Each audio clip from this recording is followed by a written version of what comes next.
नमस्कार प्रिय विद्यार्थियों, आपका स्वागत है आपके अपने डिजिटल प्लेटफॉर्म एसके क्लासेस सेंद्रा में। मैं भावना गहलोत लेके आई हूँ आज कक्षा 8 के चैप्टर फर्स्ट परिमेय संख्या को। हम है ना आज से लेकर बोर्ड एग्जाम तक क्या करेंगे, सारे ही गणित के चैप्टर को क्या करेंगे, सारे गणित के चैप्टर के इंपॉर्टेंट क्वेश्चन को हल करेंगे जो आपके बोर्ड एग्जाम में बहुत ही इंपॉर्टेंट रहने वाले हैं। तो आज हम पढ़ेंगे कक्षा 8 का चैप्टर नंबर फर्स्ट परिमेय संख्या। तो हम सबसे पहले देखेंगे कि परिमेय संख्या क्या होती है। तो परिमेय संख्या की परिभाषा होती है कि जब किसी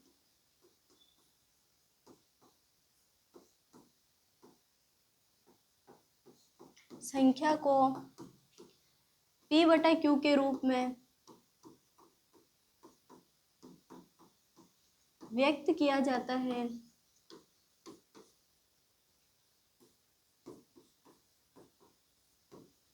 उसे परिमेय संख्या कहते हैं।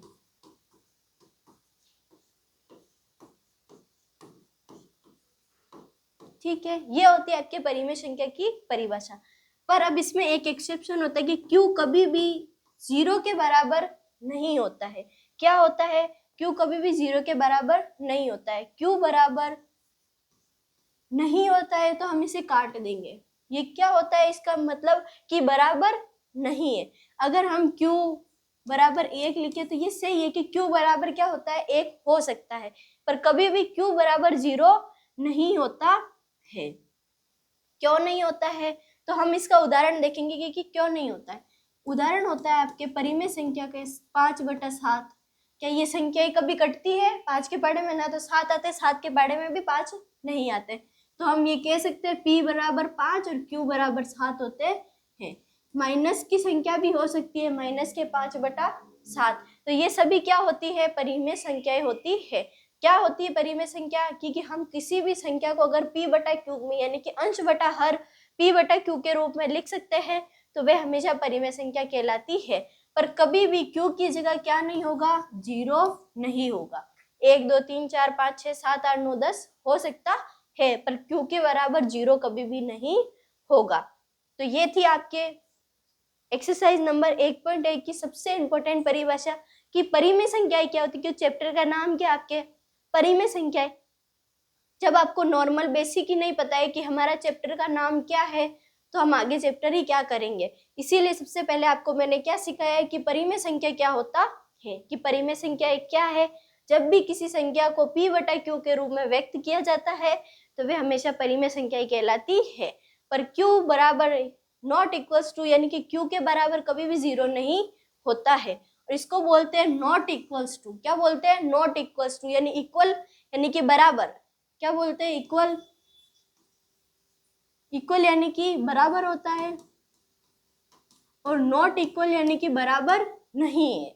तो हम क्या बोलते हैं? q नॉट इक्वल्स टू 0 यानी कि q कभी भी 0 के बराबर नहीं होता है। तो ये थी आपकी चैप्टर फर्स्ट एक्सरसाइज 1.1 की पहली परिभाषा है। अब मैं आपको बता दूं कि जो आपका पहला पार्ट है इसमें आपके 4 क्वेश्चन है, जिसमें से फर्स्ट क्वेश्चन के अंदर कितने क्वेश्चन आपके A B C 3 क्वेश्चन आते हैं। उन तीनों क्वेश्चन में आपको पूछा गया है कि गुणधर्म यानी कि इनके क्या क्या गुणधर्म होते हैं। यानी कि ये क्वेश्चन दे रखा है आपको, तो इस क्वेश्चन में आप कौन सा गुणधर्म को काम में लेंगे। फिर आपके सेकंड क्वेश्चन है, उसमें भी आपको पूछा गया है कि गुणधर्म कौन सा उपयोग किया गया है। तो हम इसके अंतर्गत 5 गुणधर्म यानी 5 परिभाषाएं पढ़ेंगे। क्रम विनिमयता, गुणात्मक तस्मक, गुणात्मक प्रतिलोम, सहचारिता और योज्य तस्मक। तो ये 5 परिभाषाएं आपको 1.1 में मोस्ट इंपोर्टेंट है, और ये 5 परिभाषाएं जिस बच्चे को याद हो जाए वो आपके एग्जाम में पास है, यानी कि इस चैप्टर को कर लेगा। यानी कि ये 5 परिभाषाएं है और इन्हीं 5 परिभाषाओं से आपके क्वेश्चन पुटअप होने वाला है। तो पहला परिमेय संख्याएं, जो पार्ट का नाम था हमने पढ़ लिया कि परिमेय संख्याएं क्या होता है। अब आगे हम जो 5 आपको परिभाषाएं दे रखी है वो पढ़ेंगे। तो फर्स्ट परिभाषा आती है आपके पास में गुणात्मक तस्मक। तो गुणात्मक तस्मक की परिभाषा होती है, गुणात्मक तस्मक हमेशा क्या होता है? 1 होता है। क्यों? ऐसी कोई सी भी संख्या जिसे हम 1 से गुणा करते हैं और उसका गुणनफल में कोई भी परिवर्तन नहीं आता, वे क्या कहलाता है? गुणात्मक तस्मक कहलाता है। जैसे कि हम उदाहरण लें 5/7, ठीक है। इसको गुणा किया हमने 1 से, फिर 5/7, इसको गुणा किया हमने 1 से, इसका उत्तर आया 5/7। क्या आया? इसका उत्तर आया 5/7। यानी कि हमें ये दिया गया है और ये दिया गया है 5/7। यानी कि किसी भी संख्या को हम, जो भी परिमेय संख्या है, क्या हो? परिमेय संख्या, यानी कि p/q के रूप में लिखी गई हो और p/q को हम 1 से गुणा करें तो हमारे पास में उत्तर वही संख्या आती है। उस उत्तर में यानी उस गुणनफल में, यानी कि गुणनफल का मतलब क्या होता है? सबसे पहले तो हम ये देखें कि हम किसी भी संख्या को 1 से गुणा करने पर गुणनफल में, गुणनफल का मतलब होता है गुणा करने पर जो हमें उत्तर मिलता है, गुणा करने पर जो हमें फल मिल रहा है उसे हम क्या कहते हैं? गुणनफल। यानी कि हम किसी भी संख्या को 1 से गुणा करें तो हमारे उत्तर में कोई चेंजमेंट नहीं आता है। जैसे मैंने 5/7 लिया है, हम 9/8 को अगर 1 से गुणा करें तो भी हमारे पास में 9/8 ही उत्तर आएगा। तो यही उत्तर क्या कहलाता है? हमारा गुणनफल। यानी गुणा करने पर जो हमें फल मिलता है उसे हम गुणनफल कहते हैं। तो 1 है क्योंकि किसी भी संख्या को जब 1 से गुणा किया जाता है तो गुणनफल वही संख्या होती है, अर्थात संख्या में कोई भी परिवर्तन प्रभाव नहीं पड़ता है या परिवर्तन नहीं होता है, तो वे क्या कहलाता है? हमारा गुणात्मक दशमलव कहलाता है। और इसका की पॉइंट होता है, इसे हम कैसे पहचान सकते हैं? तो इसका की पॉइंट है आपके लिए कि किसी भी PQ को हम किससे गुणा करें? 1 से। यानी कि किसी भी परिमेय संख्या को अगर हम 1 से गुणा कर रहे हैं तो वे हमारे पास में किस नियम को दर्शाता है, किस गुणधर्म को दर्शाता है? तो वे किस गुणधर्म को दर्शाएगा? गुणात्मक दशमलव को दर्शाता है। तो सभी बच्चों को यहाँ तक क्लियर हो गया होगा कि गुणात्मक दशमलव होता क्या है। क्या होता है? कोई भी संख्या जिसे हम 1 से गुणा करने पर हमारे गुणनफल प्राप्त होता है, गुणनफल वही संख्या होती है जिससे हमने गुणा किया है, और वे संख्या जिस पर कोई भी प्रभाव नहीं पड़ता है वे हमेशा गुणात्मक दशमलव कहलाती है। तो आपको ये परिभाषा याद करनी है, इसका एक दिमाग में उत्तर सोच के चलना है कि हमारे पास में गुणा में हमेशा 1 आएगा और जिस संख्या को हम गुणा कर रहे हैं वही हमेशा उत्तर रहेगा। तो हमारे पास में वो नियम होता है गुणात्मक दशमलव। आगे बढ़ते हैं, फिर आता है गुणात्मक प्रतिलोम, क्रम विनिमयता। नेक्स्ट परिभाषा आती है आपके पास में क्रम विनिमयता। क्रम विनिमयता में क्रम नाम से ही स्पष्ट हो रहा है। क्रम क्या है? एक प्रकार की गणितीय सक्रिया होती है। गणितीय सक्रिया का मतलब होता है कि जोड़, बाकी, गुणा, भाग कोई सा भी हो सकता है, पर हम ये गणितीय सक्रिया किसके लिए पढ़ रहे हैं? गुणा। किसके लिए? गुणा के लिए। किसी गणितीय सक्रिया का वे गुण है जिसमें संख्याओं को क्रम को बदलने पर भी अंतिम परिणाम नहीं बदलता है। जैसे कि हम बात करें -21/18, 18/-21, ये आपका फर्स्ट है। इसके पास में अगर मैं आपको और लिख दूं कि 18/-21 गुणा -21/18, अब इसके उत्तर में कोई इस क्रम विनिमयता में कभी भी उत्तर नहीं लिखा गया होगा, वो आपको निकालना है कि इस 18 से हमने 18 को काट दिया, इस 21 से इस 21 को काट दिया, तो यहाँ पर कितना बचा हमारे पास में? 1। इस 21 से ये 21, इस 18 से इस 18 को काट दिया तो हमारे पास में 1। क्या होता है? कभी भी परिणाम नहीं बदलता, जो बराबर के इस साइड परिणाम आएगा वही बराबर के उस साइड परिणाम आएगा। क्रम कैसे चेंज होगा? जैसे कि अब ये तो आपके सिंपल है कि यहाँ से यहाँ पे भी क्रम चेंज हो रहा है, फिर इसका उल्टा इधर हो रहा है। इसका एक और उदाहरण समझे कि -17/19 गुणा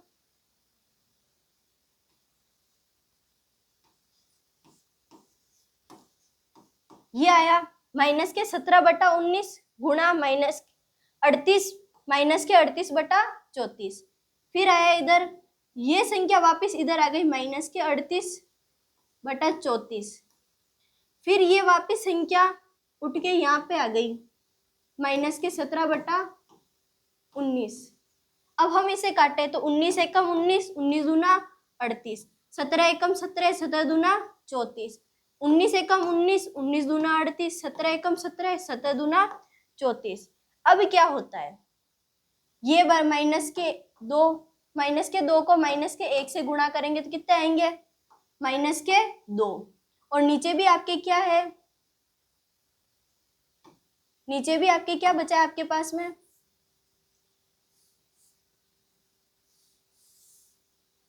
ये यहाँ पे 1 बचा, 2 को इस 1 से गुणा करेंगे, यहाँ पर भी माइनस है, माइनस को माइनस से गुणा करते हैं तब क्या आता है, प्लस, 2 एकम 2।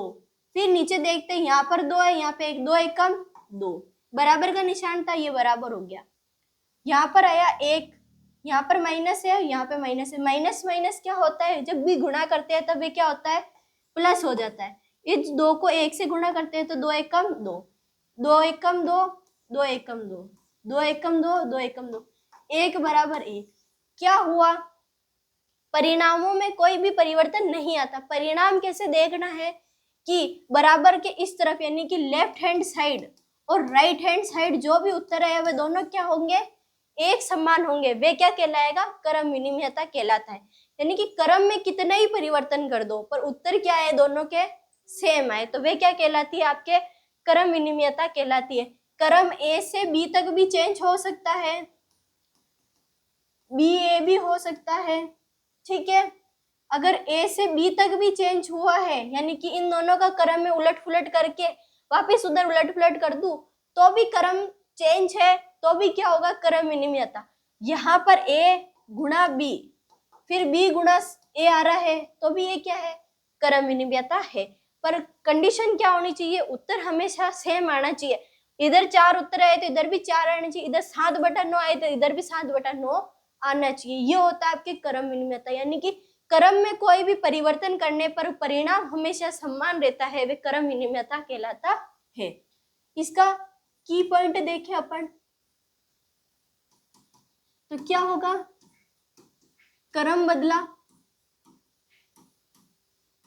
पर परिणाम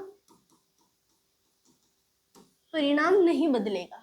क्या होगा, क्रम बदलना है पर परिणाम बदलेगा नहीं। तो ये इसका की पॉइंट होता है कि क्रम विनिमयता क्या है कि कोई भी क्रम बदल जाए पर परिणाम नहीं बदलेगा। यानी कि आप 17/9 लिखो चाहे 9/17 लिखो पर क्या होगा, उत्तर हमेशा सेम आएगा नीचे, तो वो क्या है, क्रम विनिमयता कहलाता है। फिर आता है आपकी नेक्स्ट परिभाषा की गुणात्मक प्रतिलोम। गुणात्मक प्रतिलोम क्या होता है, वे संख्या होती है जिसे किसी भी दी गई संख्या से गुणा करने पर हमें उत्तर कितना आए, 1। तो यहाँ पर हम 2 चीजें एक साथ में पढ़ेंगे। पहला हमने पढ़ा गुणात्मक तस्मक,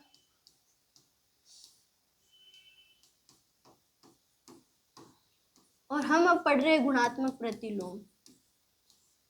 तो यहाँ पर क्या हो सकते हैं, हम कंफ्यूज हो सकते हैं। कैसे, क्योंकि दोनों के आगे गुणात्मक गुणात्मक है, दूसरे वाले नाम चेंज है, तो हम क्या करें, इन दोनों को साथ में पढ़े।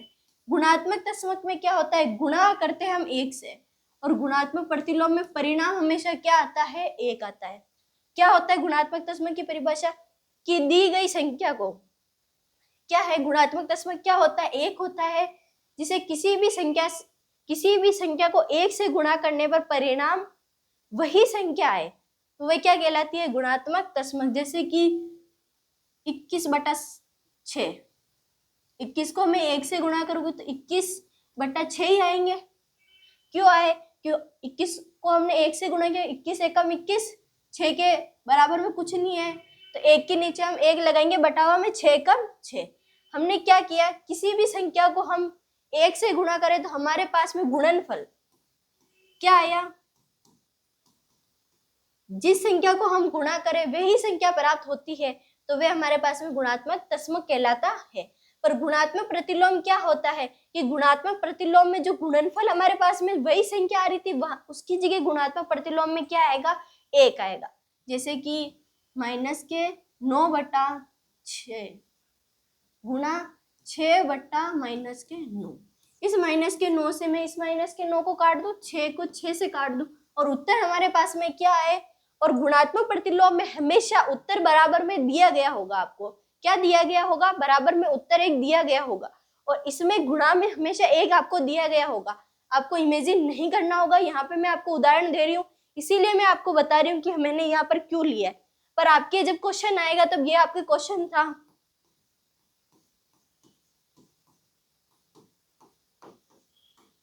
ये आएगा।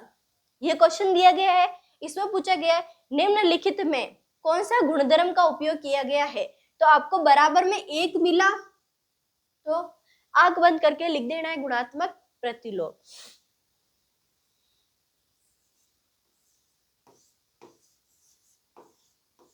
गुणा में 1 है और उत्तर में क्या होगा आपके 10/20 का 20 होगा।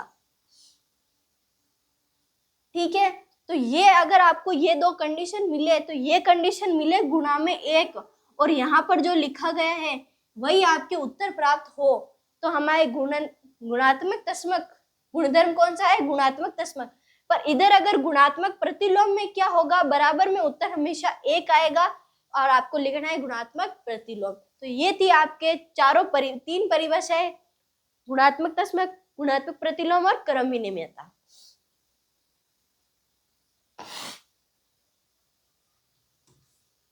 चौथी परिभाषा आती है आपके पास में सहचारिता। सहचारिता गणित का वह नियम है जो कहता है कि जब 3 या अधिक संख्याओं को गुणा किया जाता है, तो जोड़ या गुणा किया जाता है, तो उनमें हमें साथ साथ में लेकर चलना होता है। इसीलिए हम वहां पर क्या करते हैं, कोष्टकों का उपयोग करते हैं, यानी कि जोड़ भी कर सकते हैं साथ में गुणा भी कर सकते हैं। तो जब भी हम जोड़ या गुणा किया जाता है तो संख्याओं को समूहित करने के लिए, यानी कि साथ साथ में लाने के लिए हम किसका उपयोग, उन्हें कोष्टकों में रखते हैं और अंतिम परिणाम नहीं बदलता है, उसे हम क्या कहते हैं, सहचारिता कहते हैं। इसकी एक की पॉइंट लिखवा दूं मैं आपको,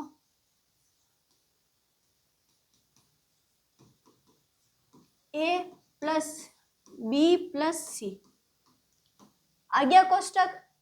3 संख्या है उसके बीच में अगर कोष्टक आ गया है a प्लस बी, आगे वाली संख्या में ये कोष्टक आ गया है, पर इसको सॉल्व करें तो हमारे पास में परिणाम में कोई परिवर्तन नहीं होगा। जैसे कि हमें पता है कि हमें क्या करना है, कोष्टक सबसे पहले क्या सॉल्व करते हैं, बोर्डमास के रूल के अनुसार। बोर्डमास का रूल क्या कहता है कि हम सबसे पहले कोष्टक को सॉल्व करते हैं, फिर भाग, फिर गुणा और फिर जोड़ और बाकी, यही होता है। तो हमें यहाँ पर क्या सॉल्व करना है, पहले कोष्टक, तो पहले इस कोष्टक को सॉल्व करेंगे। आपको बोर्डमास का रूल पता होना चाहिए कि बोर्डमास का रूल क्या कहता है।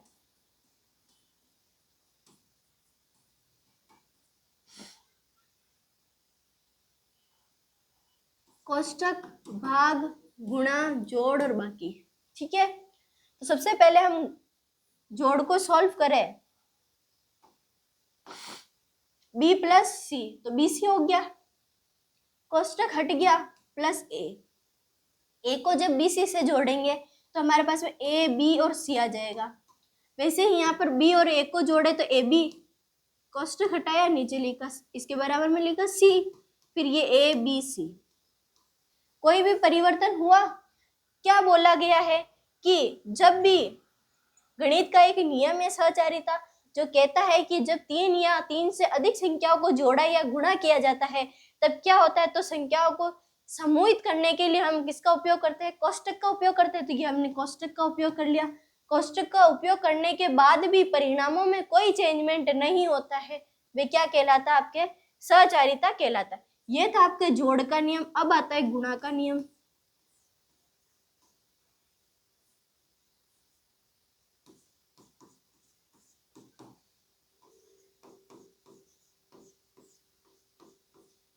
अब गुणा को सॉल्व करें तो a गुणा bc को गुणा करें तो bc, bc को ऐसे गुणा करें abc, ab को गुणा किया तो ab गुणा c, abc को गुणा करें abc। तो ये क्या होता है, आपके गुणात्मक तस्मक के की पॉइंट होते हैं कि अगर ये वाली कंडीशन और ये वाली कंडीशन अगर बैठ जाए तो वहां पर आपको कौन सा नियम लिखना है, सहचारिता लिखना है। इसके साथ में अपन एक उदाहरण भी करते हैं। यहाँ पर 3 + 4 + 5 बराबर 3 + 4 कोष्टक प्लस 5। अब मैं करूँ 3, 4 और 5 कितने होते हैं, 9, 3 और 4 7 + 5, 9 में 3 प्लस करूँ तो 9 और 3 कितने हो जाते हैं, 12, और 7 और 5 भी कितने होते हैं, 12। इस प्रकार अगर आपके परिणामों में कोई भी परिवर्तन नहीं होता है तो क्या होता है, ये नियम सहचारिता कहलाता है। फिर इस प्रश्नावली की सबसे लास्ट परिभाषा आती है योज्य तस्मक। योज्य तस्मक क्या होता है, वे संख्या है जिसे किसी भी अन्य संख्या में, वे संख्या है जिसे किसी भी अन्य संख्या में जोड़ने पर परिणाम वही संख्या प्राप्त होती है, जैसे कि गणित में शून्य योज्य तस्मक होता है। कैसे होता है कि हमें ए में 0 जोड़ने की कहे तो हमारे पास में क्या आएगा, ए आएगा। 1 में मैं 0 जोड़ू तो भी हमारे पास में उत्तर क्या आएगा, 1। 100 में भी अगर मैं 0 जोड़ू तो हमारे पास में 100 ही उत्तर आएगा।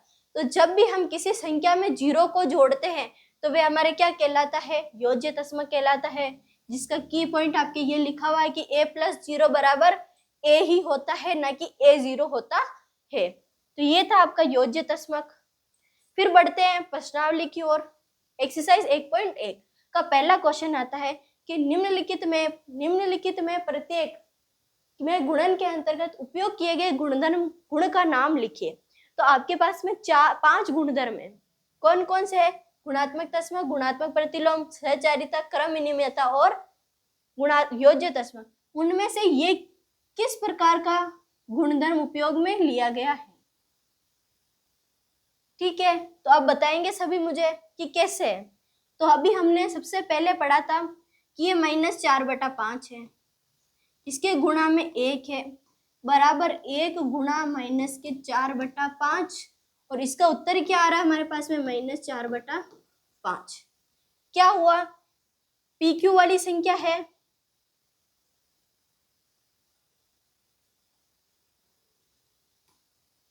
ये हमारे पास में p/q वाली संख्या है, उसको हमने 1 से गुणा कर दिया। फिर 1 आया, उसे हमने pq से गुणा कर दिया, पर उत्तर हमेशा क्या आया, दोनों का बराबर में pq आया। क्या आया, pq आया। कैसे आया, अब हम देखते हैं। हमने बोला गया परिमेय संख्या की परिभाषा होती है कि जिसे हम pq के रूप में व्यक्त कर सके, और इसके बाद में हमने जस्ट बाद में गुणात्मक तस्मक पढ़ा था, उसमें क्या लिखा हुआ था कि गुणा 1 से करने पर संख्या वही प्राप्त होती है, जैसे हमने पी क्यू को गुणा किया 1 से, पर हमें पी क्यू ही उत्तर प्राप्त होता है। तो ये हमारे पास में कौन सा नियम होता है, गुणात्मक तस्मक नियम होता है। तो यहाँ पर हम कैसे डिनोट करेंगे,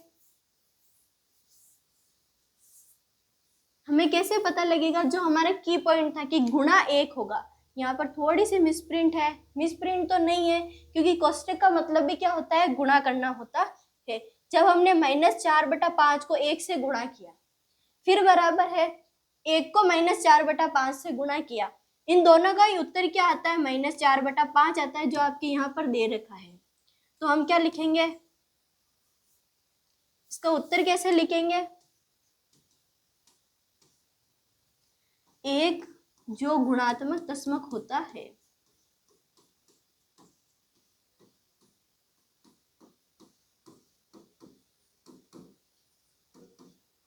ये हो गया आपका इसका पहले का उत्तर कि क्या होता है, इसमें कौन सा गुणधर्म काम में लिया गया है। तो कौन सा गुणधर्म है, गुणात्मक तस्मक गुणधर्म काम में लिया गया है।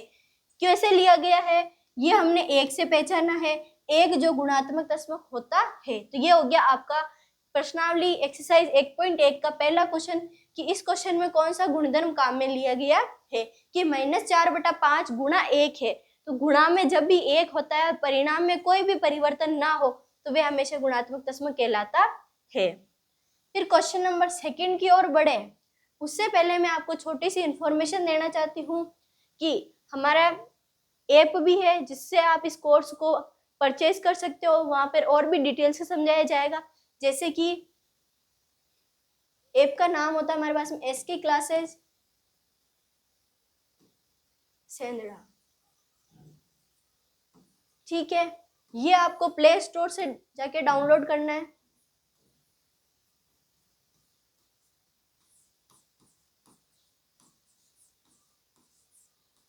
ये क्या करना है, आपको प्ले स्टोर से जाकर आपको ऐप डाउनलोड करना है। आपके फोन में प्ले स्टोर होगा, वहां पर जाके आप लिखोगे SK क्लासेस सेंद्रा, तो आपको एक ब्लैक कलर का आइकन वाला, जो ये लोगो आपको पीछे दिख रहा है SK वाला, ये ब्लैक कलर के आइकन में आपको दिख जाएगा, और इसको आपको डाउनलोड करना है। वहां पर डाउनलोड करने के बाद में वो आपके होम पेज पर दिखेगा। होम पेज पे दिखने के बाद में आप उसमें अपने नंबर मोबाइल जो नंबर जो होते हैं,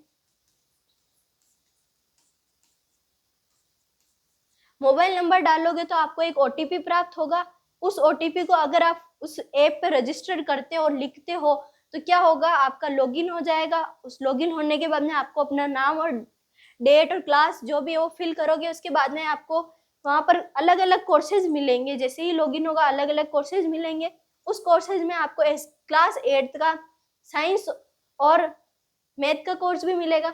उसे आप जाके क्या कर सकते हो, परचेज कर सकते हो। तो जरूर जरूर खरीदिएगा हमारे इस कोर्स को, क्योंकि आपको इसको बोर्ड क्लास तक ये वैलिड रहने वाला है। बोर्ड क्लास के बाद में भी रहेगा, जैसे ही आपका पेपर होगा तब तक वैलिड रहेगा। आप उससे पूरे ही 8th क्लास के सारे ही चैप्टर पढ़ सकते हो। ठीक है, ये थी आपको बेसिक इंफॉर्मेशन। फिर आते हैं हम वापस अपने क्वेश्चन की ओर।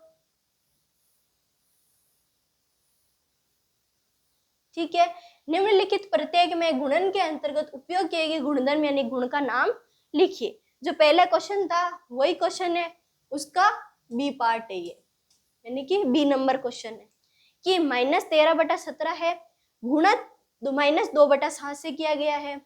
फिर क्या आया, यहाँ पर वापस ट्रांसफर, ये वापस यहाँ पर ट्रांसफर। क्या हुआ कि a गुणा b आया, कोष्टक नहीं लिखेंगे इसमें अपन, a गुणा b, फिर वापस b गुणा a आ गया। पर यहाँ पर क्या हुआ है, क्रम चेंज हुआ। कैसे कि -13/17 थे, पहले नंबर पे था, और ये -2/7 दूसरे नंबर पे था। दूसरा नंबर वापस किस नंबर पे आ गया, पहले नंबर पे, और दूसरा नंबर का पहला नंबर कहाँ चला गया, दूसरा नंबर। क्या हुआ है, क्रम चेंज हुआ है। अब इसको अगर सॉल्व करें अपन, 13 दूना 26, माइनस और माइनस क्या होते हैं, जब भी माइनस और माइनस को गुणा किया जाए तो हमारे पास में क्या आता है, प्लस आता है। 17 को 7 से गुणा करेंगे तो कितने आएंगे,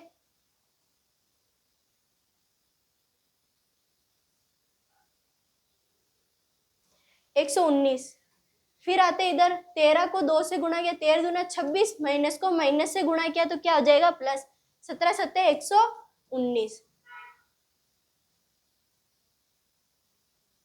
ठीक है, अब हम देखें तो ये क्या होता है कि हमारे पास में a का जो भी हमने इसको सॉल्व किया बराबर के लेफ्ट हैंड साइड को, तो भी हमारे पास में 26/119 उत्तर आए, इधर भी 26/119 उत्तर आए।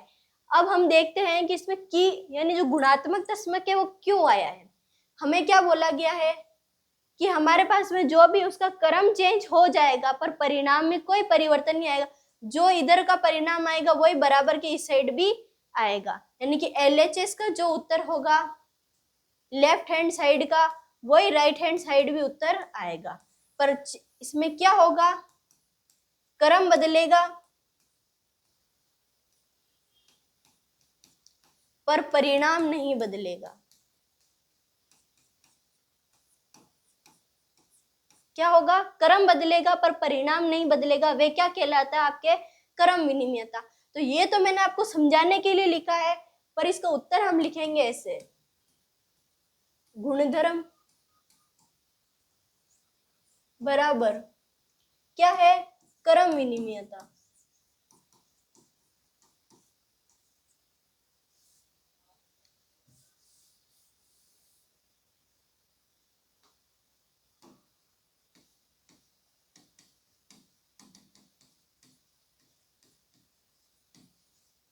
गुणधर्म बराबर क्या है, क्रम विनिमयता। कैसे है क्रम विनिमयता कि क्रम बदला पर परिणाम तो हमें 26/119 और इधर भी 26/119 ही प्राप्त हुआ, तो ये क्या होता है, आपके क्रम विनिमयता कहलाता है। पर ये मैंने आपको सब समझाने के लिए बताया, पर आपको उत्तर सिर्फ इतना ही लिखना है कि गुणधर्म कौन सा है, क्रम विनिमयता होता है। नेक्स्ट क्वेश्चन आता है कि निम्नलिखित प्रत्येक में गुणन के अंतर्गत उपयोग किए गए गुणधर्म गुण का नाम लिखिए। तो ये आपके सी वाला क्वेश्चन है कि -19/29 को हम 29/19 से अगर गुणा करें, -19 से गुणा करें तो हमें उत्तर कितना आ रहा है, हमारे पास में 1। कैसे आया, 29 से 29 कट गया, -19 से -19 कट गया, इधर भी 1 और इधर भी 1, 1 को 1 से गुणा किया तो हमारे पास में उत्तर कितना आया, 1। हमने पढ़ा था गुणात्मक प्रतिलोम में कौन सा गुणधर्म?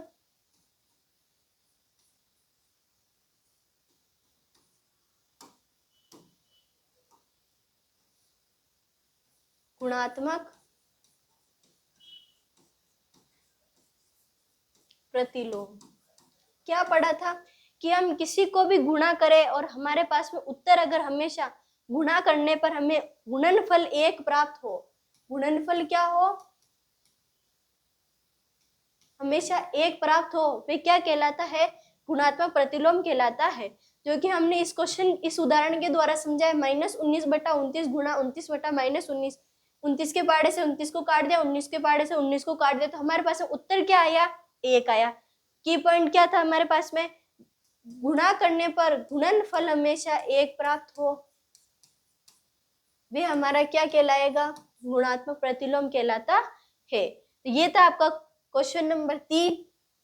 अब आता है क्वेश्चन नंबर 4 आपके पास कि बताइए कौन से गुणधर्म गुण की सहायता से आप 1/3 गुणा 6 गुणा 4/3। अब देखो 3 संख्या है। अब यहां पर हम देखें ये a गुणा b गुणा c, इसको मैं कोष्टक में बंद कर दूं को, यानी बराबर 1/3 गुणा 6, यानी कि ये, यानी कि यहाँ पर क्या हो गया हमारे पास में? a गुणा b कोष्टक बंद गुणा c, यही है। क्या दिया गया है? a गुणा b गुणा c, b और c को हमने क्या करा है? कोष्टक में बंद करा है।